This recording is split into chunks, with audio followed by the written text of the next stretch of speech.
Hello दोस्तों, कैसे हैं आप सब लोग। Welcome back to my channel.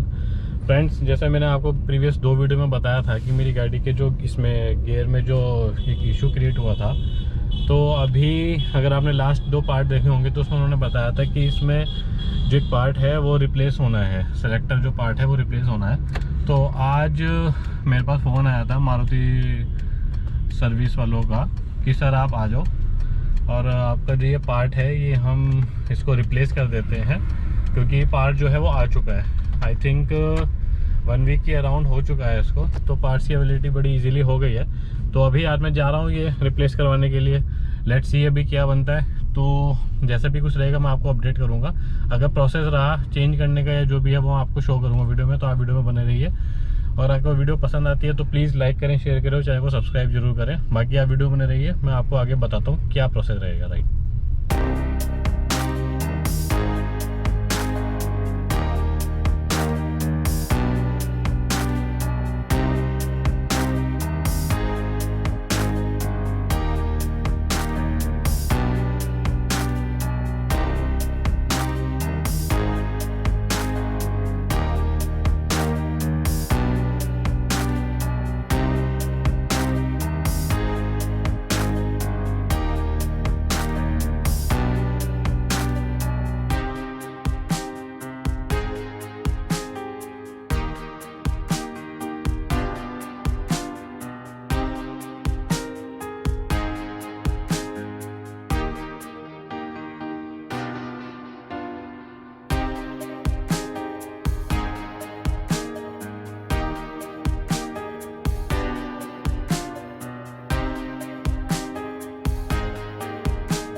तो फ्रेंड्स आपने ये वीडियो देखी, राइट। ये सारा जो प्रोसेस था थोड़ा सा मैंने रिकॉर्ड किया है आपके रेफरेंस के लिए, तो आपने देखा होगा होप।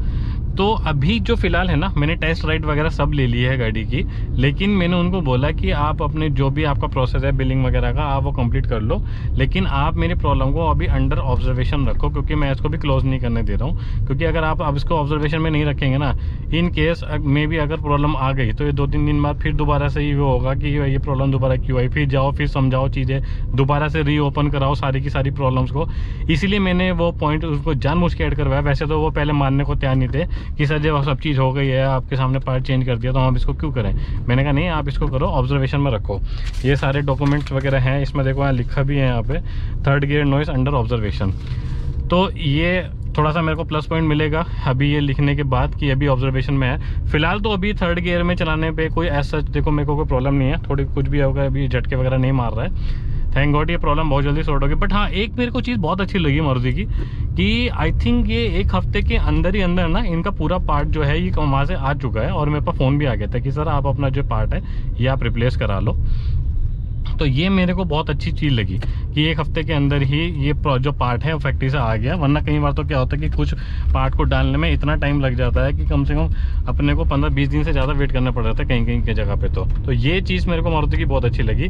और जो मतलब ठीक है, काम करने वाले भी अच्छे थे। इस जो मेरा एडवाइसर था उसने भी इस चीज़ को सीरियसली लिया और उसने भी इस चीज़ को सीरियसली लेके काफ़ी अच्छा काम किया। उस चीज़ को मैं थम्स अप जरूर देना चाहूँगा। तो अभी देखते हैं, होप आगे शायद प्रॉब्लम ना आए। बट इतनी जल्दी ये प्रॉब्लम आया ना, मतलब मेरे को बिलीव नहीं हुआ कि यार इतनी जल्दी प्रॉब्लम क्यों हो गया। But any how mechanical part है, कहीं भी कुछ भी प्रॉब्लम आ सकती है। बताया था कि उसकी जो बुश होते हैं ना, जो गरारी जो होती है वो प्लास्टिक की होती है। आई थिंक जैसा उन्होंने बताया कि वो उसमें थोड़ा प्रॉब्लम आ गया था, वो घिस गए थे, क्या हो गया था, वो मैन्युफैक्चरिंग डिफेक्ट ही आ गया था, इसीलिए वो 3rd गियर में प्रॉब्लम क्रिएट कर रहा था। होप आगे ये दिक्कत परेशानी ना आए। तो दोस्तों अभी फ़िलहाल तक के लिए जो फीडबैक है वो मेरा ठीक है, सेटिस्फाइड हूँ। तो अगर आप लोगों को ये वीडियो कुछ इन्फॉर्मेटिव लगी हो, आपको थोड़ा सा अच्छा लगा हो, तो प्लीज़ वीडियो को लाइक करें, शेयर करें और चैनल को सब्सक्राइब ज़रूर करें। Thank you so much. जय हिंद।